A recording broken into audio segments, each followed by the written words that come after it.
থেকে গেছে, তারপরেও আমরা এখনো সজাগ সচেতন হতে পারছি না।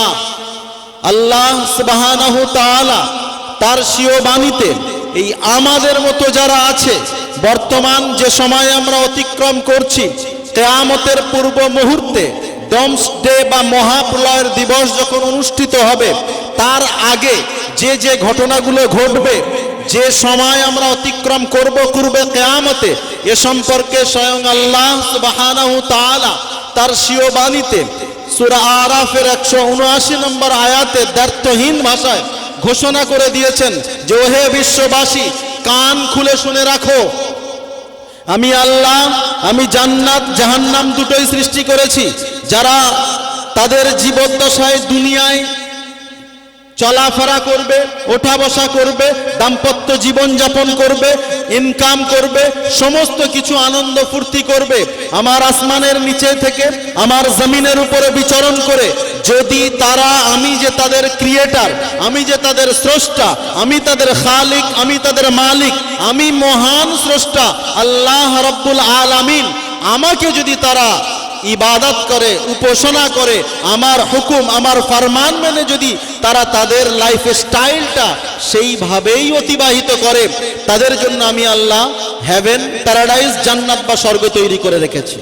আর যারা আমার আসমানের নিচে থেকে আমার জমিনের উপরে তারা বিচরণ করবে, আমার সমস্ত রকমের নাজ নিয়ামত ভক্ষণ করবে, আর তারপরে আমি আল্লাহ, আমি যে তাদের স্রষ্টা, আমি যে তাদের ক্রিয়েটার, আমি তাদের খালিক, আমি তাদের মালিক, হায়াতের মালিক আমি, মৌতের মালিক আমি, রোগ দেনেওয়ালা আমি, রোগ সারানেওয়ালা, শিফা দেনেওয়ালা আমি, এটা যদি বান্দা যদি বিশ্বাস স্থাপন না করে, আর আমি যে তাদের স্রষ্টা যদি আমার ইবাদত ঘোষণা না করে, দুনিয়ায় গিয়ে দুনিয়ার মোহে পড়ে, শয়তানের প্ররোচনায় পড়ে শুধু দুনিয়া দুনিয়া দুনিয়া করে দুনিয়ার পিছনে পড়ে যাবে, আর আমার হুকুমকে তাকে তুলে রেখে দেবে, আমার রসুলের সুন্নতকে তাকে তুলে দিয়ে কোরআন আর হাদিসকে উপেক্ষা করে শয়তানের প্ররোচনায় পড়ে দুনিয়ার মায়া জালে ফেসে গিয়ে দুনিয়ার মোহে পড়ে শুধু দুনিয়া দুনিয়া করতে থাকবে, নামাজ নেই, রোজা নেই, হজ নেই, যাকাত নেই, দিনের কথা শুনতে ভালো লাগে না, দিনের প্রতি চলতে ভালো লাগে না, মসজিদ থেকে দূরে থাকতে চায়, মাদ্রাসা থেকে দূরে থাকতে চায়, কোরআন হাদিসের কথা শুনতে তাদের মন চায় না, ভালো লাগে না, তখন অটোমেটিক তারা শয়তানের রাস্তায় চলবে, শয়তান যেভাবে তাদের মিসগাইড করবে সেইভাবেই তারা চলবে। তাদের জন্য আল্লাহ বলছেন রেড হাউস তৈরি করে রেখেছি, জাহান্নাম তৈরি করে রেখেছি, একদিকে জান্নাত একদিকে জাহান্নাম। আমাদের মতো যারা আছি আমরা শেষ নবীর উম্মত, আমরা অনেক সৌভাগ্যবান। অন্যান্য নবী রাসূলুল্লাহ আল্লাহর কাছে চেয়েছিলেন শেষ নবীর উম্মত করে আমাদেরকে পাঠান, কিন্তু আমরা না চাইতেও বিনা অ্যাপ্লিকেশনে আল্লাহ রাব্বুল আলামিন আমাদেরকে শেষ নবীর উম্মত করে, খায়রে উম্মত করে, সর্বশ্রেষ্ঠ জাতি করে দুনিয়াতে পাঠিয়েছেন। এই জন্য নয় যে আল্লাহর হুকুমকে ছেড়ে, আল্লাহর হুকুমকে উপেক্ষা করে, নবীর সুন্নতকে ছেড়ে নিজের মতো চলবো, এই জন্য নয়। আমার বন্ধু, আমাদের জন্য আজ থেকে 1450 বছর পূর্বে আল্লাহ সুবহানাহু ওয়া তাআলা কোরআনের আয়াত অবতীর্ণ করে জানিয়ে দিয়েছেন। একটা উদাহরণস্বরূপ বলি, যেভাবে দেখবেন এখন 60 থেকে 70% মানুষ সুগার রোগে আক্রান্ত। কোন সুগার পেশেন্ট যদি ডাক্তারের কাছে যায়, যাওয়ার পরে তার কয়েকটা সিমটম বলে, ডাক্তারের কাছে গিয়ে পেশেন্ট বলতে থাকে, ডাক্তার বাবু আমার ঘুম হয় না, আমার ঘন ঘন পেশাব লাগে, খেতে ভালো লাগে না, অস্বস্তি বোধ হয়, মোটেও ভালো লাগে না, তার ঘুমিয়েও ভালো লাগে না, খেতেও ভালো লাগে না, বেঁচে থাকতেও ভালো লাগে না, কোনোটাই তার ভালো লাগে না, বসতেও ভালো লাগে না, শুতেও ভালো লাগে না। সব কিছু পেশেন্ট বলার পরে ডাক্তার একটা কথা বলে, মনে হয় আপনার সুগার হয়েছে, আপনার ব্লাড টেস্ট করতে হবে, সুগার টেস্ট করতে হবে, যদি সুগার হয় তাহলে যেগুলো বলবো সেগুলো মেনে চলতে হবে। পেশেন্ট অনেক কিছু বলে, কিন্তু ডাক্তার একটা রোগ বলে, এর সুগার হয়েছে, এটা খাওয়া যাবে না, এটা খাওয়া যাবে না, এটা করা যাবে না, এই করা যাবে না, এই করা যাবে না। যখন তার স্টেজ পৌঁছে যাবে তখন ইনসুলিন নিতে হবে, আরো কত কিছু। পেশেন্ট অনেক কিছু বলছে, কিন্তু ডাক্তার একটা কথা বলছে যে সুগার। তো ঠিক তদ্রূপ ভাবে আল্লাহ পাক কোরআনে আয়াত অবতীর্ণ করে জানিয়ে দিয়েছেন।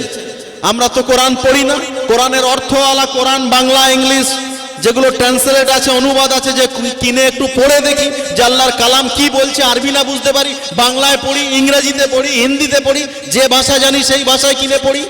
সেই স্টাডি করার, সেই পড়ার আমাদের সময় নাই।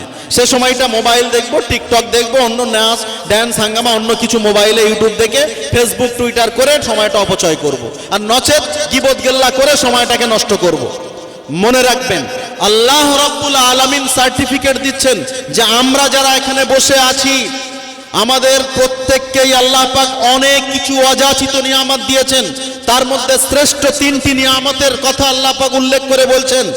যেভাবে ডাক্তার পেশেন্টদের কথা সব শোনার পরে বলে সুগার হয়েছে, আল্লাহ রাব্বুল আলামিন আজ থেকে 1450 বছর পূর্বে ঘোষণা দিয়েছেন, ওয়ালাকাদ যারানা লি জাহান্নামা কাসীরাম মিনাল জিন্নি ওয়াল ইনস। আমি জাহান্নাম যেটা তৈরি করেছি, যে জাহান্নাম সম্পর্কে পৃথিবীর কোনো মানুষের তাদের কনসেপ্ট নেই, তাদের কল্পনায় আসবে না, ধ্যান ধারণায় আসবে না যে জাহান্নামীদের কেমন শাস্তি দেওয়া হবে। জাহান্নামে কাদেরকে দেবেন আল্লাহ রাব্বুল আলামিন জানাচ্ছেন। নাম্বার 1, এই আমাদের মধ্যে থেকে বাছাই করে জিন সম্প্রদায় আর মানব সম্প্রদায়ের মধ্য থেকে একটা বড় জামাত, ওয়ালাকাদ যারানা লি জাহান্নামা কাসীরাম মিনাল জিন্নি ওয়াল ইনস, জিন সম্প্রদায় আর মানব সম্প্রদায়ের মধ্য থেকে একটা বড় জামাতকে নিয়ে জাহান্নামের ইন্ধন করা হবে, জাহান্নামের জ্বালানি বানানো হবে, জাহান্নামের গাড্ডায় তাদেরকে ফেলা হবে। কাদের? আল্লাহ পাক বলছেন নাম্বার 1, লাহুম কুলুবুন লা ইয়াফকাহুনা বিহা। আমি আল্লাহ এই মানুষদেরকে, আমি গরু ছাগল হাঁস মুরগি অন্যান্য পশু পাখিদের তাদের আকল, তাদের নলেজ, তাদের বিবেক আমি দিইনি। মানুষদেরকে আমি তাদের দিল দিয়েছি, তাদের বুঝশক্তি দিয়েছি, তাদের হৃদয় দিয়েছি। কোনটা ভালো, কোনটা মন্দ, কোনটা করণীয়, কোনটা বর্জনীয় তারা জানতে পারবে, ডিভাইডেড করতে পারবে, পার্থক্য করতে পারবে। তো লাহুম কুলুবুন লা ইয়াফকাহুনা বিহা, আমি এই বান্দাদেরকে দিল দিয়েছি, তারা বুঝবে যে না, আল্লাহ আমাদের ক্রিয়েটার, মুহাম্মদ সাল্লাল্লাহু আলাইহি সাল্লাম আমাদের পয়গম্বর, শেষ নবী ও রাসূল, তার কথা মতো আমাদের, তার সুন্নত মতো চলতে হবে। এই বিবেকটাকে কাজে লাগিয়ে যারা আল্লাহ আল্লাহ রসুলকে চিনতে শিখবে, যারা মাদ্রাসামুখী হবে, মসজিদমুখী হবে, তাদের জন্য আল্লাহ হেভেন, প্যারাডাইস, জান্নাত, স্বর্গ তৈরি করে রেখেছেন। 2 নম্বর আল্লাহ পাক বললেন, ওয়ালাহুম আ'য়ুনুন লা ইউবসিরুনা বিহা, এই বান্দাদের আমি দৃষ্টি শক্তি দিয়েছি। অনেকেই আছেন আমাদের মধ্যে যারা ব্লাইন্ড, যারা অন্ধ, দু চোখে কিছুই দেখতে পায় না। আল্লাহর এত নাজ নিয়ামত, কিছুই দেখতে পায় না, কিন্তু আল্লাহ তোমাদের 2টো চোখ দিয়েছে। এই চোখ দিয়ে আল্লাহর সৃষ্টির এত কিছু, কুল কায়নাত, এত মখলুকাত আমরা দেখতে পাচ্ছি, আল্লাহর এত এত নিয়ামত আমরা দেখতে পাচ্ছি। তার জন্য আমরা কি করছি? আল্লাহ পাক বলছেন এই চোখ দিয়ে যে দেখবে যে একটা বাচ্চা ভূমিষ্ঠ হচ্ছে, আস্তে আস্তে বড় হয়ে যাচ্ছে, দাম্পত্য জীবন, তারপরে সে চলে যাচ্ছে। একটা গাছ, একটা বীজ বপন করার পরে আস্তে আস্তে বীজটা বড় হচ্ছে, বটবৃক্ষের আকার ধারণ করছে। তো কিভাবে এগুলো হচ্ছে? সূর্য উদয় হচ্ছে, অস্ত যাচ্ছে, চন্দ্র উদয় হচ্ছে, অস্ত যাচ্ছে, কিভাবে হচ্ছে? নিশ্চয়ই এর পিছনে কারোর একজনের হাত আছে। তিনি কে? তিনি আল্লাহ। তো এই চোখ দিয়ে আল্লাহর নিয়ামতগুলো দেখে ক্রিয়েটারকে, সৃষ্টিকর্তাকে চিনতে সক্ষম হবে যে তাদের জন্য আল্লাহ হেভেন, প্যারাডাইস বা জান্নাত তৈরি করে রেখেছেন। 3 নম্বর আল্লাহ পাক বললেন, ওয়ালাহুম আযানুন লা ইয়াসমাউনা বিহা, এই বান্দাদের আমি তাদের শ্রবণ শক্তি দান করেছি, যেই কান দিয়ে কোরআন ও হাদিসের আলোচনা বক্তারা যেগুলো করবেন, উপস্থাপন, সেইগুলো সুন্দর করে মনোযোগ সহকারে শ্রবণ করবেন এবং আগামীতে নিজের লাইফ স্টাইলে সেটা অ্যাপ্লাই করবেন, সেই মোতাবিক চলার চেষ্টা করবেন। তাহলে তাদের জন্য আল্লাহ জান্নাত তৈরি করে রেখেছেন। এই 3টে জিনিস বলার পরে আল্লাহ রাব্বুল আলামিন বলছেন, যারা তাদের বিবেককে, যারা তাদের দৃষ্টিশক্তিকে, যারা তাদের শ্রবণ শক্তিকে কাজে না লাগিয়ে নিজের মতো করে চলবে, তাদের কি আল্লাহ পাক তারপরেই একটা সার্টিফিকেট দিচ্ছেন, খুব সুন্দর সার্টিফিকেট, যে এরা চতুষ্পদ জন্তু জানোয়ারের থেকেও নিকৃষ্ট। আমি বলছি না, কোরআনে আল্লাহ পাক ঘোষণা করছেন যে মানুষ রূপী হবে তারা, একজন আরেকজনকে মারতে কোনো দ্বিধাবোধ করবে না। উলাইকা কাল আনআম, এরা চতুষ্পদ জন্তু জানোয়ারের মতো। আল্লাহ পাক তারপরে ফের বলছেন বাল হুম আযাল, তার থেকেও নিকৃষ্ট। কেন জানেন? আল্লাহ পাক তারপরেও সেটা উল্লেখ করে দিচ্ছেন, উলাইকা হুমুল গাফিলুন, এরা অত্যন্ত লেজি, অত্যন্ত অলস, অত্যন্ত গাফিল। কোরআন হাদিসের কথা জলসায় শুনে, তাল্লুকাতের জোড় হচ্ছে শুনছে, ইজতেমায় গিয়ে শুনছে, জুম্মায় মসজিদে ইমাম সাহেব খুতবা দিচ্ছে শুনছে, সব কিছু কোরআন হাদিসের কথা এরা শোনে, কোনটা করণীয় কোনটা বর্জনীয় সব জানে, কিন্তু মানে না। এদের এই একটাই রোগ। পেশেন্ট যেমন অনেক রোগ নিয়ে অনেক সিমটম নিয়ে ডাক্তারকে বলেন, ডাক্তারবাবু একটাই কথা বলেন যে এর মনে হয় সুগার হয়েছে। আল্লাহ পাক আজ থেকে 1450 বছর আগে জানিয়ে দিয়েছেন এই বান্দাদের মধ্যে এরাই জান্নাতে যাবে, এদের মধ্যে থেকে আবার বড় জামাত তারা জাহান্নামে যাবে। কেন? আমি আল্লাহ তাদের বিবেক দিয়েছি, তাদের দৃষ্টিশক্তি দিয়েছি, তাদের শ্রবণ শক্তি দিয়েছি।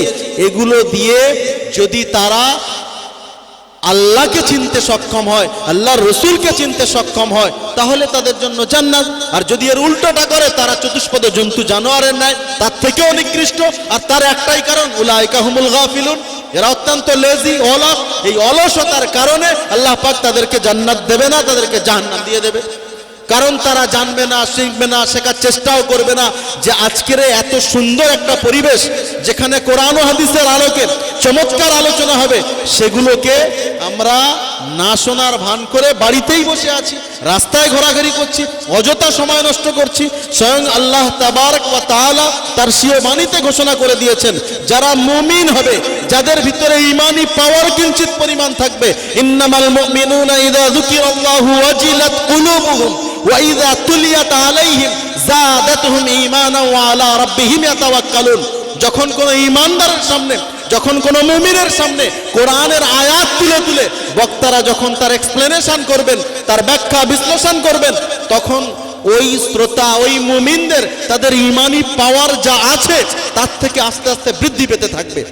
আজকাল আমরা গোনা করে করে করে এমন স্টেজে এসে পৌঁছেছি, যেমন ক্যান্সার এখন তবু শুরু হলে ধরা পড়লে, সুগার শুরু হলে ধরা পড়লে, ট্রিটমেন্ট করলে একটা জায়গায় স্টে হয়ে থাকে। কিন্তু আমরা মুমিনদের সম্পর্কে স্বয়ং আল্লাহ পাক বলছেন যে তারা যদি ঈমানদার হয়, কোরআনের কথা শুনতে তাদের ভালো লাগবে, কোরআন মেনে তারা চলতে তাদের জন্য সহজ হবে, তাদের ভালো লাগবে। কিন্তু ঈমানি পাওয়ার আমরা গোনা লাস্ট স্টেজে পৌঁছে গেছি, ভালো কথা আর শুনতে ভালো লাগে না। হুজুররা যে কথা বলে ও জানা আছে কোরআন হাদিসের কথা, জাহান্নামের কথা, জান্নাতের কথা, নামাজ রোজার কথা, হজ যাকাতের, হুজুররা এই তো বলবে, ও জানা আছে, কিন্তু মানে না। এই ইবলিসের থেকেও বড় হয়ে গেছে। মনে রাখবেন, আজ যদি আমরা আমাদের সমাজে যদি আমরা আল্লাহর হুকুমকে অ্যাপ্লাই করি আমাদের বাস্তব লাইফে, যদি আল্লাহ রসুলের সুন্নতকে যদি আমরা অ্যাপ্লাই করি, যে আল্লাহ রসুল তার শৈশবকাল, তার কৈশোরকাল, তার যৌবনকাল, তার দাম্পত্য জীবন, তার মাক্কি জীবন, তার মাদানী জীবন, তার রাষ্ট্রনীতি, তার সমাজনীতি, তার আন্তর্জাতিক নীতি তিনি কিভাবে কাটিয়েছেন, তিনি যেমন একদিকে সর্বকালের, সর্বযুগের সর্বশ্রেষ্ঠ তিনি শিক্ষক, সর্বশ্রেষ্ঠ তিনি মানে নেতা, সর্বশ্রেষ্ঠ তিনি আদর্শবান একজন সমাজ সংস্কারক, সব দিক দিয়ে তিনি যেমন শ্রেষ্ঠ। যদি আমরা বিশ্ব নবীকে ফলো করি, তো আমি আপনি আল্লাহর দুনিয়াতেও আল্লাহর পেয়ারা বান্দা বান্দি রূপান্তরিত হব। আর হেয়ার আফটার, আমাদের মৃত্যুর পরে আমাদের যে হামেশা হামির যে জিন্দগি, সেখানে গিয়েও আমরা জান্নাত পাবো। মনে রাখবেন, আজকের এই মাদ্রাসা আইনুল উলুম গোয়ালবেড়িয়ার যে জলসায় আমরা এসেছি, আমরা এই মাদ্রাসার কদর আমরা বুঝি না। যদি আজ এই মাদ্রাসা না থাকতো, সারা পৃথিবীর কথা বলছি, যদি মাদ্রাসা না থাকতো, আপনি আপনার জানাজা পড়ানোর লোক খুঁজে পেতেন না, কোনো হাফেজ আলেম খুঁজে পেতেন না। যদি এই মাদ্রাসা না থাকতো, তাহলে আমাদের মাথায় যে টুপি আছে, মুখে যে দাড়ি আছে, লম্বা যে জামা পরছি, এটা আর থাকতো না। বাচ্চা প্রসব হলে, জন্মগ্রহণ করলে কানে আজান দেওয়ার লোক পাওয়া যেত না, বিয়ে পড়ানোর লোক পাওয়া যেত না। সবই মাদ্রাসার অবদান। যদি আমরা এই মাদ্রাসার সঙ্গে জুড়ে থাকি, তাহলে কি পাবো?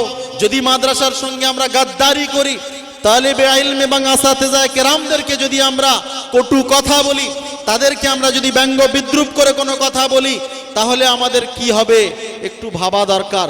আর মাদ্রাসার খায়ের খা যদি আমরা হতে পারি, সর্ব অবস্থায় অর্থ দিয়ে হোক, শ্রম দিয়ে হোক, সময় দিয়ে হোক, বুদ্ধি দিয়ে হোক, যেভাবেই হোক, যদি মাদ্রাসা, মসজিদ, দিনী এদারা, দিনী খানকা যা কিছু আছে এগুলোর সাথে যদি আমরা সম্পৃক্ত হতে পারি, আমাদের শক্তি সামর্থ্য অনুযায়ী কেউ দোয়া দিয়ে সহযোগিতা করবেন, কেউ সন্তান দিয়ে সহযোগিতা করবেন, কেউ অর্থ দিয়ে সহযোগিতা করবেন, কেউ পরামর্শ দিয়ে সহযোগিতা করবেন, যার দ্বারা যেটুকু যেটা সম্ভব হবে, আমরা যদি এই মাদ্রাসার সঙ্গে জুড়ে থাকতে পারি তাহলে আমরা কি পাবো এ বিষয়ে একটু শোনা দরকার আছে।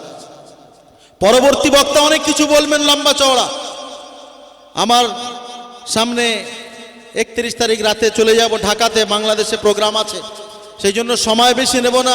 আজকে রাতেও একটা অনলাইন ক্লাস আছে লন্ডনে, সেই জন্য তাড়াতাড়ি আপনাদের থেকে বিদায় নিয়ে চলে যাব। যাওয়ার আগে কয়েকটা কথা আপনাদের শুধু স্মরণ করিয়ে দিয়ে যাব। পবিত্র কালামুল্লাহ শরীফের ছোট্ট একটি আয়াতে কারিমার অংশ আপনাদের কাছে আমি তেলাওয়াত করেছি। একদম শুরুতে আল্লাহ সুবহানাহু ওয়া তাআলা তার স্বীয় বাণীতে ঘোষণা করছেন, কুল হাল ইয়াস্তাবিল্লাযীনা ইয়ালামুনা ওয়াল্লাযীনা লা ইয়ালামুন। আল্লাহ পাক তার প্যারা হাবিব, তার দোস্ত, তার বন্ধুকে বলছেন, হে আমার হাবিব মুহাম্মদ সাল্লাল্লাহু আলাইহি ওয়াসাল্লাম, আপনি আপনার উম্মতদেরকে এই সুসংবাদ দেন। কুল, আপনি বলে দেন, হাল ইয়াস্তাবিল্লাযীনা ইয়ালামুনা ওয়াল্লাযীনা লা ইয়ালামুন।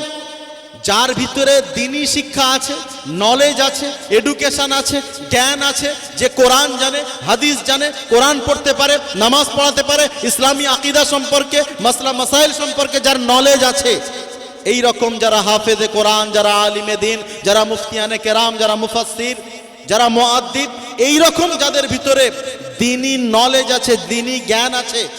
দুটো শিক্ষা, শিক্ষা দুই ভাবে, একটা হচ্ছে দ্বীনি শিক্ষা, একটা দুনিয়াবী শিক্ষা। তো দুনিয়াবী শিক্ষা দুনিয়াতেই কাজে আসবে, অবশ্যই দুনিয়াবী শিক্ষা দরকার, কতটা ততটা, যতটা তার শিখলে মোটামুটি চলে যাবে। কিন্তু দ্বীনি শিক্ষা, দুনিয়াবী শিক্ষা যতটাই শিখুক তার কবর পর্যন্ত, মৃত্যুর আগে পর্যন্ত তার কাজে আসবে। আর দ্বীনি শিক্ষা তার দুনিয়াতেও কাজে আসবে, তার মরণের পরেও কিয়ামত পর্যন্ত কাজে আসবে। কিভাবে আসবে?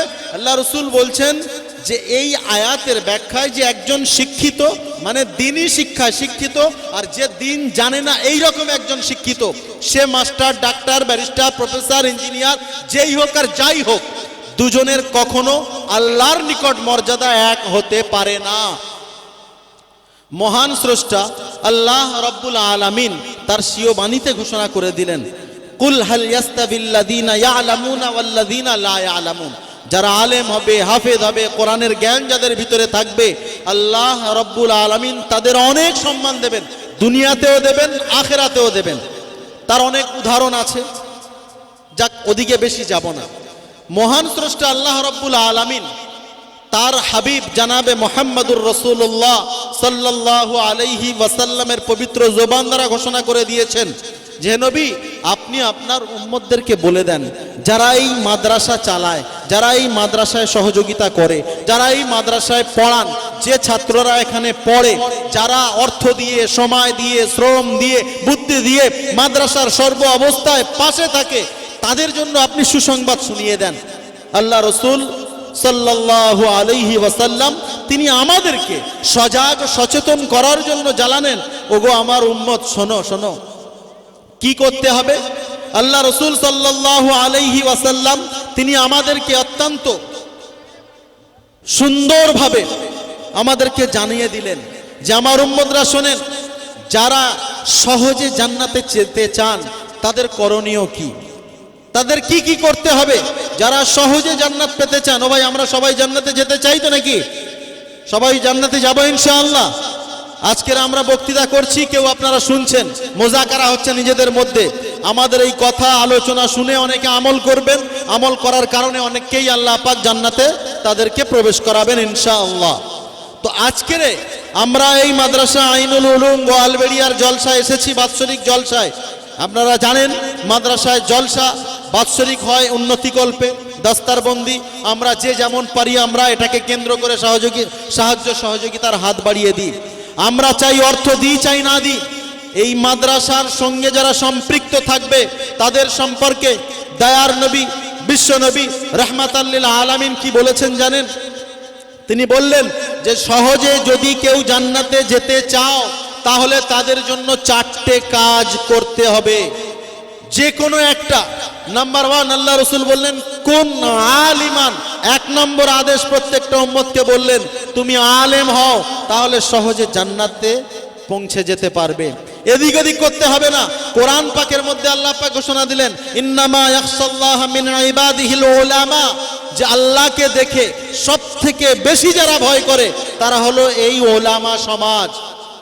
আল্লাহ রসুল এবার ওই জন্য বলছেন যে নাম্বার 1, যে 1 নম্বর যারাই আমরা আছি সকলকে সম্বোধন করে বললেন কোন আলিমান, যদি সহজে জান্নাতি হতে চাও তাহলে আলেম বেনে যাও, মাদ্রাসায় ভর্তি হয়ে যাও। আজ 60-70 বছরের বয়স্ক বাবাজিরা অনেকে অনেক মাদ্রাসায় ভর্তি হয়ে তারা আলিম ফারেক হচ্ছে, আলহামদুলিল্লাহ। আল্লাহ রসুল বললেন কোন আলিমান, যদি সম্ভব হয় তুমি আলিম বানো তাহলে সহজে জান্নাতে যেতে পারবে। যদি সেটা সম্ভব না হয় আও মুতাআল্লিমান, এই আলেম ওলামা এই তালেবে ইলম এদের ছাত্র বানো, এদের স্টুডেন্ট বানো, তাহলে সহজে জান্নাত পেয়ে যাবে। কারণ যারা ছাত্র হবে তাদের সম্পর্কে অন্য হাদিসে আছে, দয়ার নবী বিশ্ব নবী রাহমাতাল লিল আলামিন তার পবিত্র জবান দ্বারা ঘোষণা করেছেন এই তালেবে ইলম যখন তারা মাদ্রাসায় আসে, মাদ্রাসায় এসে যখন তারা পড়তে আসে, পড়ে যখন বাড়িতে যায়, ফেরেশতারা তাদের নূরের পর এদের পায়ের নিচে বিছিয়ে দেয়। বলুন সুবহানাল্লাহ। শুধু তাই নয়, পুরো কুল কায়নাত আল্লাহর যত মখলুক আছে এই তালেবে ইলমদের জন্য তারা আল্লাহর কাছে ইস্তিগফার করতে থাকে।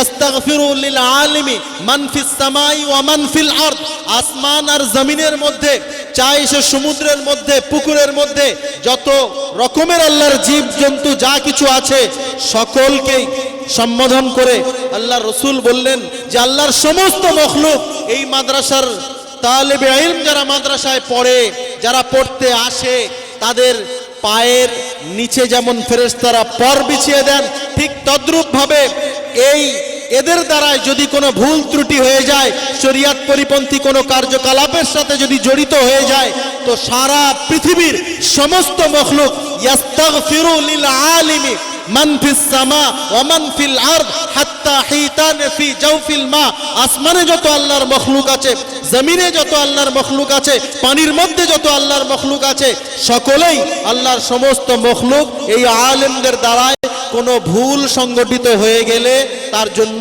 ইস্তিগফার করতে থাকে। ওগো আল্লাহ, ওই আলেমের এই ভুল হয়ে গেছে, ওর দ্বারায় শয়তানের ধোকায় পড়ে, আল্লাহ তুমি ক্ষমা করে দাও। শুধু তাই নয়, এই মাদ্রাসায় যারা ভর্তি হয়েছে, যারা পড়াশোনা করছে, এই ছাত্ররত অবস্থায় বাড়ি থেকে যখন তারা মাদ্রাসায় আসে কিংবা মাদ্রাসার রেজিস্ট্রি খাতায় তার নাম আছে, পড়াশোনা করছে, মাদ্রাসাতে বাড়ি যাওয়ার সময় রাস্তায় কোনো রোড অ্যাক্সিডেন্ট হয়ে গেল বা কোনো কারণে কোনো রোগে আক্রান্ত হয়ে এই কোনো তালিবে ইলমের মৃত্যু হলো, তাহলে তার বেনিফিট কি পাবে জানেন? দয়ার নবী বিশ্ব নবী রাহমাতাল লিল আলামিন তার পবিত্র জবান দ্বারা ঘোষণা করলেন মান জাআহুল মাউত ওয়া হুয়া ইয়াতলুবুল ইলম লিইউহয়িহি বিহিল ইসলাম ফাবাইনাহু ওয়া বাইনান নাবিয়্যিনা দারাজাতুন ওয়াহিদা ফিল জান্নাহ।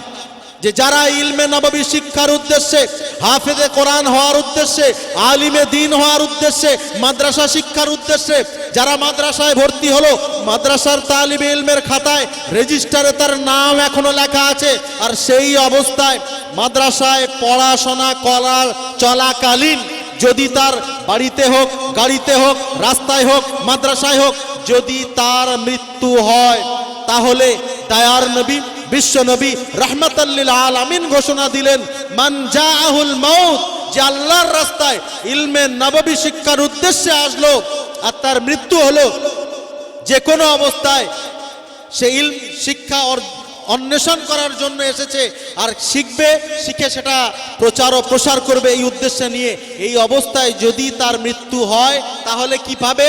জান্নাতে। আল্লাহর রাসূল সাল্লাল্লাহু আলাইহি সাল্লাম বলছেন আম্বিয়ায়ে কেরাম আলাইহিমুস সালাতু ওয়াস সালামের ওয়ারিস হলো এই উলামায়ে কেরাম, এই হুফাজে কেরাম, এই মাদ্রাসার পড়া আলিমে দ্বীনেরা। আল উলামা ওয়ারাসাতুল আম্বিয়া, যে এই উলামারাই হচ্ছে আম্বিয়ার ওয়ারিস। আর তারা কি পাবে? এই ছাত্ররা যদি ওই অবস্থায় ইলমে দ্বীন অন্বেষণ করা অবস্থায় যদি তার মৃত্যু হয়, তাহলে মান জাআহুল মাউত ওয়া হুয়া ইয়াতলুবুল ইলম লিইউহইহি বিল ইসলাম ফাবাইনাহু ওয়া বাইনান নাবিয়্যিনা দারাজাতুন ওয়াহিদা ফিল জান্নাহ।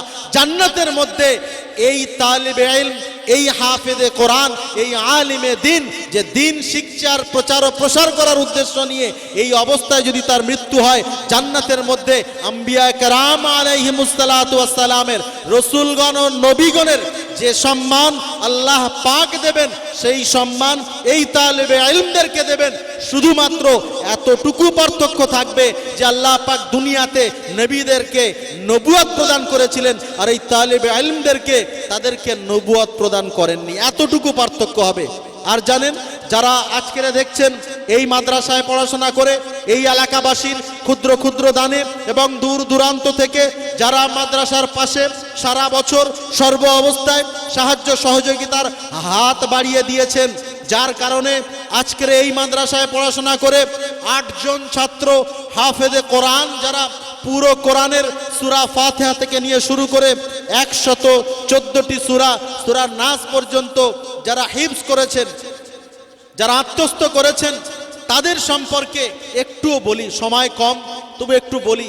আজকের এই সামনে যাদেরকে দেখছেন, আপনাদের ক্ষুদ্র ক্ষুদ্র দানে, আপনাদের সহযোগিতায়, কেউ চাল, কেউ টাকা, কেউ তেল, কেউ পেঁয়াজ, কেউ মাদ্রাসার যখন যেটা প্রয়োজন পড়েছে, প্রয়োজন মতো মাদ্রাসার কর্তৃপক্ষ আপনাদের দ্বারস্থ হয়। আপনারা যার দ্বারা যতটুকু সম্ভব হয়েছে আপনারা সহযোগিতা করেছেন। সেই সহযোগিতার বিনিময়ে আজকের 8টা ছাত্র এই মাদ্রাসায় খেয়ে মেখে সারা বছর পড়াশোনা করে তারা আল্লাহর কালামকে, কালামে ইলাহিকে নিজের অন্তরে আত্মস্থ করেছে, যারা হিফজ করেছে। আজ থেকে আমরা তাদের মাথায় পাগড়ি পরিয়ে দিয়ে হাফেজের সার্টিফিকেট আমরা তাদেরকে আল্লাহর সিসি ক্যামেরায় তুলে দেব। আর এই মাদ্রাসায় যারা এই পড়ে হাফেজ হলো, কাল কিয়ামতের কঠিন দিনে, ডোমসডে, মহাপ্রলয়ের দিবসে, যখন প্রত্যেকটা নবী বলতে থাকবে ইয়া রাব্বি নাফসি, ইয়া রাব্বি নাফসি, হায় আমার কি হবে, আমার কি হবে, সেই কঠিন মুহূর্তে মহান স্রষ্টা আল্লাহ রাব্বুল আলামিন এই সাহেবে কোরআনদেরকে, এই হামিলে কোরআনদেরকে, যারা এই মাদ্রাসায় পড়ে ক্ষুদ্র ক্ষুদ্র আপনাদের দানে সাহায্য সহযোগিতায় হাফেজে কোরআন হয়েছে, এই হাফেজে কোরআনদেরকে আল্লাহ পাক তখন ডাকবে, এসো এসো এসো। শুধু তাই নয়, হাফেজদেরকে ডাকবেন না, আল্লাহ রসুল সাল্লাল্লাহু আলাইহি ওয়াসাল্লাম তার পবিত্র জবান দ্বারা যে কথা বলেছেন আপনাদের সামনে একটু তুলে ধরি। ঠিক যদি উদাহরণস্বরূপ বলি, একটু তরজমা ব্যাখ্যা বিশ্লেষণ সহ করেই বলছি, কাল কিয়ামতের কঠিন দিনে যখন নফসি নফসি করবেন সমস্ত আম্বিয়া একরাম আলাইহিমুসসালাতু ওয়াসসালামরা, আল্লাহ রসুল সাল্লাল্লাহু আলাইহি ওয়াসাল্লাম সাহাবাদের সম্বোধন করে যখন সাহাবাদের কাছে বলছেন সাহেবে কোরআনের ফজিলত কি, হামিলে কোরআনের ফজিলত কি, হাফেজে কোরআনের ফজিলত কি, বলার পরে বলছেন, আল্লাহ রসুল বলছেন, যারা হাফেজে কোরআন হবে কাল কিয়ামতের কঠিন দিনে মিশকে আম্বারের উঁচু পাহাড় হবে, ঢিলা হবে, তার উপরে এই হাফেজে কোরআনের পিতামাতাকে তোলা হবে, আর তাদের মাথায় নূরের তাজ পরানো হবে। সেই তাজ এত উজ্জ্বল হবে, এত জ্যোতিময় হবে, যেমন সূর্য উদিত হওয়ার সাথে সাথে পুরো পৃথিবীটা আলোয় আলোকিত হয়ে যায়, উজ্জ্বল হয়ে যায়। ঠিক ওই হাফেজে কোরআনদের পিতামাতার মাথায় যখন নূরের তাজ পরানো হবে, উঁচু মেশকে আম্বারের ঢিলা পাহাড়ের উপরে তাদেরকে যখন চড়ানো হবে, তো তখন পুরো কিয়ামতের ময়দান আদম আলাইহিস সালাতু ওয়াস সালাম থেকে নিয়ে শুরু করে আর কিয়ামত পর্যন্ত যত নবীর উম্মত যারাই এসেছেন সবাই তাদেরকে চিনতে পারবে, এ অমুকের পিতা, এ অমুকের পিতা, অমুক হাফেজে কোরআন, হামিলে কোরআন, সাহেবে কোরআনের পিতা। তখন আল্লাহর সামনে যদি লূত আলাইহিস সালাতু ওয়াস সালামের স্ত্রী এসে বলে আমি লূতের স্ত্রী বলছি, যদি ইব্রাহিম আলাইহিস সালাতু ওয়াস সালামের পিতা এসে বলে যে আমি ইব্রাহিমের পিতা বলছি, এক একটা নবীর মা হোক, বাপ হোক, ভাই হোক, যেই হোক, আল্লাহ তখন তাদেরকে সাইড করবে, না দাঁড়াও, এখন শোনার টাইম নেই। যখন বলবে আমি অমুক হাফেজ খালিদের পিতা বলছি, সাইফুল্লাহর পিতা বলছি, আমি হাফেজে কোরআনের পিতা বলছি আব্দুল্লাহ, তো তখন আল্লাহ পাক বলছে আমি তো তোমাকেই খুঁজছি, আমি অন্য কাউকে খুঁজছি না। এসো এসো এসো, তাদের মাথায় নূরের তাজ পরানো হবে। কোথায় তার মা হাফেজে কোরআনের বাপ মাকে ডেকে যখন তাদের তাজ পরানো হবে, আল্লাহ রসুল এই হাদিস যখন ব্যক্ত করছেন, করার পরে সাহাবারা জিজ্ঞাসা করলেন, ইয়া রাসূলুল্লাহ, ইয়া হাবিবাল্লাহ, যদি হাফেজ হওয়ার কারণে তার পিতামাতার মাথায় নূরের তাজ পরানো হয়, জাউহু কাজাউইশ শামস, সূর্যের থেকে যা জ্যোতিপূর্ণ, তাহলে হাফেজে কোরআনদেরকে কি দেয়া হবে? আল্লাহ পাক তার হাবিবের জবান দ্বারা ঘোষণা করালেন, ইয়া রাসূলুল্লাহ, ইয়া হাবিবাল্লাহ, আপনি আপনার উম্মতদেরকে বলে দেন, যারা কিয়ামত পর্যন্ত আপনার উম্মতের মধ্যে যে সৌভাগ্যবান পিতামাতা তার সন্তানদেরকে মাদ্রাসায় দেবে, হাফেজে কোরআন বানাবে, এই হাফেজে কোরআনদেরকে কি দেয়া হবে? শোনো, প্রথম ফ্যাসিলিটি তাদেরকে বলা হবে, ও হাফেজে কোরআন, তুমি যে মাদ্রাসায় পড়েছিলে, যেখানে পড়ে তুমি হাফেজ হয়েছিলে, যে জায়গিরি বাড়ি খেতে, কিংবা তোমার পড়ার পিছনে যাদের অবদান আছে, তোমার সব থেকে নিয়ারেস্ট কাছের যারা তোমার পড়াশোনায় সাহায্য সহযোগিতা করেছে, এই রকম যাদের জাহান্নাম ওয়াজিব হয়ে গেছে 10 জন ব্যক্তিকে তুমি খুঁজে বার করো, যাদেরকে তুমি চিনতে পাচ্ছ, ওই জাহান্নামে যাদের একেবারে নাম ওয়াজিব হয়ে গেছে, জাহান্নামীদের লিস্টে যাদের নাম এসে গেছে, 10 জনকে তুমি খুঁজে বার করো। তো তখন ওই হাফেজে কোরআনকে আল্লাহ পাক অর্ডার দেবেন, যাও ওই 10 জনকে তুমি সাথে নাও, সুপারিশ করো, তোমার সুপারিশ কবুল করা হবে। তোমার সিনায় আমি কোরআন যখন মুখস্থ করার মতো ক্ষমতা আমি দান করেছি, তোমাকে জাহান্নামে আমি দেব না, তুমি নিজেও জান্নাতে যাও। আর তোমার বাছাই করা 10 জনের জন্য তুমি যার জন্য সুপারিশ করবে, সেই 10 জনকে সঙ্গে নিয়ে তুমি নিজে জান্নাতে যাও, আর সেই 10 জনকে সঙ্গে নিয়ে তুমি জান্নাতে যাও। বলুন সুবহানাল্লাহ। শুধু তাই নয়, আল্লাহ রসুল বললেন যে এই হাফেজে কোরআনদেরকে শুধু বলা হবে, ও সাহেবে কোরআন ইকরা, তুমি পড়তে থাকো, ওয়ারতাকি, আর জান্নাতের একটা একটা দরজা তুমি চড়তে থাকো। ওয়ারাতিলিল কোরআন কামা কুনতা তুরাতিল ফিদ দুনিয়া, আর দুনিয়াতে যেভাবে তারতিলের সাথে থেমে থেমে আটকে আটকে সুন্দর করে ইখফা ইদগাম ইজহার করে কোরআনকে সুন্দরভাবে তুমি তেলাওয়াত করতে, সেইভাবে তুমি তারতিলের সাথে কোরআন তেলাওয়াত করতে থাকো, আর জান্নাতের একটা একটা করে ধাপ, একটা একটা করে সিঁড়ি তুমি চড়তে থাকো। যেখানে গিয়ে তোমার কোরআনের পড়া আয়াত শেষ হবে, জান্নাতের মর্যাদার সেই স্থানটা হবে তোমার জন্য নির্দিষ্ট নির্ধারিত। তো হাফেজে কোরআনদেরকেই দেওয়া হবে, যারা হাফেজের পিতামাতা হবে তাদেরকেই দেওয়া হবে। আপনারা যারা শুনতে এসেছেন, আপনারা কি কিছু পাবেন না?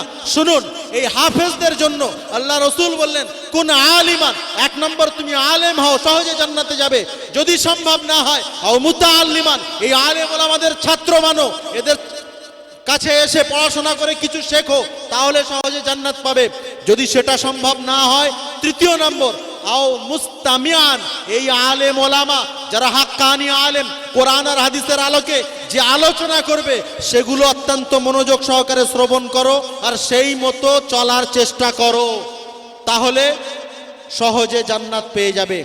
3টে যদি না হয়, আল্লাহ রাসূল 4 নম্বর বললেন, আও মুহিব্বান, তুমি আলেম হতে পারলে না, আলেমের ছাত্র হতে পারলে না, সময় নেই, আলেমদের বায়ান বক্তব্য শুনে নিজের জীবন গড়বে, সে সময় নেই, 3টে কোনোটা হলো না। 4 নম্বর আল্লাহ রসুল বলছেন, এই আলেমদেরকে, আও মুহিব্বান, এই আলেমদেরকে অন্তর থেকে ভালোবাসো। এই আলেম, এই তালিবে ইলম যারা মাদ্রাসায় পড়ছে, তাদেরকে অন্তর থেকে ভালোবাসো। এই মাদ্রাসায় যারা পড়াশোনা করছে, যারা পড়াচ্ছেন, তাদেরকে ভালোবাসো। মাদ্রাসার কমিটিকে ভালোবাসো। এই আলেম ওলামা তালিবে ইলম এদেরকে যদি ভালোবাসো, সহজে জান্নাত পাবে। তারপরে আল্লাহ রসুল সজাগ করলেন, ওয়ালা তাকুন খামিসান ফাতাহলিক, কিন্তু 5 নম্বরটা হয়ও না, তাহলে পুরো হালাক হয়ে যাবে, বরবাদ হয়ে যাবে, দুনিয়া ও আখিরাত বেকার হয়ে যাবে। জানবেন, অন্য জায়গায় এসছে আল্লাহ রসুল বলেছেন, যারা আলেম ওলামা দেখে, যারা মাদ্রাসার তালিবে ইলমদেরকে দেখে, অনেক সময় আল্লাহ যাদেরকে একটু অর্থ দিয়েছে, ব্যঙ্গ বিদ্রুপ করে, ক্রিটিসাইজ করে, ওই মাদ্রাসায় ফকিরি বিদ্যা শিখে কি হবে, মাদ্রাসায় পড়িয়ে কি হবে, চাঁদা দিয়ে কি হবে, এ তো ব্যবসা শুরু করেছে, এরা এদের মতো চাঁদা তুলছে আর খাচ্ছে।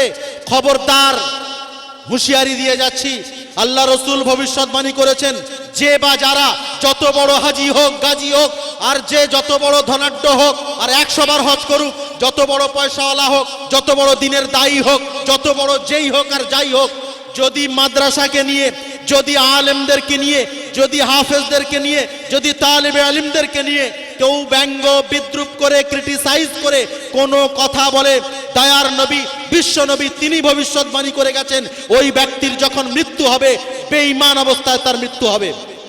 ওয়ালা তাকুন খামিসান ফাতাহলিক, আল্লাহ রাসূল বলছেন যদি তালিবে ইলমদের, যদি আলেম ওলামাদের অন্তর থেকে ভালোবাসতে পারো, আও মুহিব্বান, তাদের যখন যেটা প্রয়োজন, অর্থের প্রয়োজন, চাল টাকা পয়সা অর্থ দিয়ে সময় দিয়ে তাদেরকে বিভিন্নভাবে মাশওয়ারা দিয়ে তাদেরকে সাহায্য সহযোগিতা যদি করেন তাহলে সহজে জান্নাতে পৌঁছে যাবেন।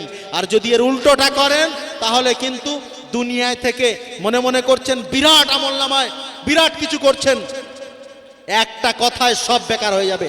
সেই জন্য আসুন এই মাদ্রাসাগুলোকে আমরা অন্তর থেকে বুকে আমরা জড়িয়ে ধরি, মাদ্রাসাকে ভালোবাসি, আমরা ওলামাদেরকে ভালোবাসি, তালিব ইলমদেরকে ভালোবাসি। আজকের যাদের মাথায় এখনই পাগড়ি প্রদান করা হবে, আল্লাহর সিসি ক্যামেরায় উঠে যাবে, এরা আজ থেকে হাফেজে কোরআন হয়ে গেল। এদের পিছনে যাদের সহযোগিতা, যাদের সাহায্য আছে, তারা প্রত্যেকেই এর বেনিফিট পাবেন, দুনিয়াতেও পাবেন, আখিরাতেও পাবেন। ও ভাই, কেউ আছে এমন যে দুনিয়ায় মাদ্রাসায় চাঁদা তুলতে গিয়েছে, হুজুরের কাছে 1000 5000 বিল কেটেছি, আমার ব্যবসা পুরো শেষ হয়ে গেছে, বাড়িতে আর খাওয়া হয় না, এরকম কেউ আছেন? নজির নেই। আল্লাহর রাস্তায় যত দেবেন আল্লাহর পক্ষ থেকে আল্লাহ দুনিয়াও আপনার ভালো করবে, আখিরাতও ভালো করবে, ঈমান অবস্থায় আপনার মৃত্যুর তৌফিক দেবেন। এবং দুনিয়াতে যে ব্যবসা বাণিজ্য করবেন, খেতে খামারে মাঠে ঘাটে চাষে বাসে সমস্ত জায়গা আল্লাহ রুজিতে বরকত দেবে, রোগ শোক থেকে আল্লাহ আপনাকে মুক্তি রাখবে। সেই জন্য আসুন, আরো ওলামায়ে কেরামরা আছেন, কোরআন ও হাদিসের আলোকে অনেক গুরুত্বপূর্ণ কথা আলোচনা হবে। আমি এই ক্ষুদ্র সময়ে স্বল্প সময়ে আপনাদের সামনে কোরআন ও হাদিসের আলোকে দুটি হাদিস আর দুটি আয়াতের শুধুমাত্র সংক্ষিপ্ত আকারে অনুবাদ আর তার ব্যাখ্যা বিশ্লেষণ আপনাদের সামনে করলাম। আমার যতটুকু টাইম দেওয়া ছিল টাইম শেষ, সেই জন্য আপনাদের কাছে বলবো আরো একবার অনুরোধ করে, আমরা বর্তমান খুব কঠিন পরিস্থিতির মধ্য দিয়ে আমাদের আকাশে কালো মেঘ দেখা দিয়েছে, পিঠে আমাদের দেওয়ালে পিঠ ঠেকে গেছে। আল্লাহ রসুল বলে গেছেন, তারাকতু ফিকুম আমরাইন, আমি তোমাদের কাছে দুটি জিনিস ছেড়ে রেখে যাচ্ছি, লান তুযিল্লু, ততদিন পর্যন্ত তোমরা পথভ্রষ্ট হবে না, লাঞ্ছিত হবে না, বঞ্চিত হবে না, নির্যাতিত হবে না, নিষ্পেষিত হবে না, পদধূলিত হবে না, তোমাদের উপরে কেউ অত্যাচারের স্টিম রোলার চালাতে সক্ষম হবে না। মা তামাসসাকতুম বিহিমা, যতদিন তোমরা দুটি জিনিসকে আঁকড়ে ধরে অনুকরণ করে চলবে। নাম্বার 1 কিতাব আল্লাহ, দা ফেমাস হোলি কোরআন, গ্রন্থ মুকুটাল কোরআনুল কারীম। নাম্বার 2 ওয়া সুন্নাতা রাসূলি, আর আল্লাহ রাসূলের বিশুদ্ধ হাদিস, যেটা কোরআনে ব্যাখ্যা বিশ্লেষণ নেই, যার ব্যাখ্যা বিশ্লেষণ বিশুদ্ধ হাদিসে আছে। এই কোরআন আর হাদিস আর কোরআন হাদিসের সমপর্যায়ের মাসাইল পঞ্জি যা কিছু আছে, যতদিন আমার উম্মত মেনে চলবে, আঁকড়ে ধরে অনুসরণ করে চলবে, সারা পৃথিবীতে মুসলমানরা ইজ্জতের সাথে সম্মানের সাথে বসবাস করবে। আর সারা পৃথিবীর মুসলমান যখন কোরআন ছাড়বে, হাদিস ছাড়বে, নবীর সুন্নত ছাড়বে আর নিজের মন মতো চলবে, আল্লাহ রসুল আজ থেকে 1450 বছর পূর্বে ভবিষ্যৎবাণী করে গেছেন, জানবে, তখন দেখে নেবে কোরআন আর হাদিস ছাড়ার কারণে আমার উম্মতদের প্রতি পদে পদে তারা লাঞ্ছিত হবে, বঞ্চিত হবে, নির্যাতিত হবে, নিষ্পেষিত হবে, তাদের উপরে জালিম বাদশা নিযুক্ত করে দেওয়া হবে, তাদের ইচ্ছা মতো তারা নতুন নতুন আইন প্রণয়ন করে তাদের উপরে অত্যাচার তারা করতে থাকবে। আজকের আমাদের দেওয়ালে পিঠ ঠেকে গেছে। সেই জন্য আসুন আমরা কোরআন আর হাদিসকে সামনে রেখে কোরআন আর হাদিস মেনে আমরা সবাই চলার চেষ্টা করব ইনশাআল্লাহ। আল্লাহ পাক আমাদের প্রত্যেককেই বলার এবং শোনার থেকে আমলে বাস্তবায়িত করার, বাস্তবে রূপ দান করার তৌফিক এবং সুযোগ এনায়েত করেন। এই বলে আমি আমার সংক্ষিপ্ত বক্তব্য ইতি টানছি। ওয়া আখির দাওয়ানা আনিল হামদুলিল্লাহি রাব্বিল আলামিন।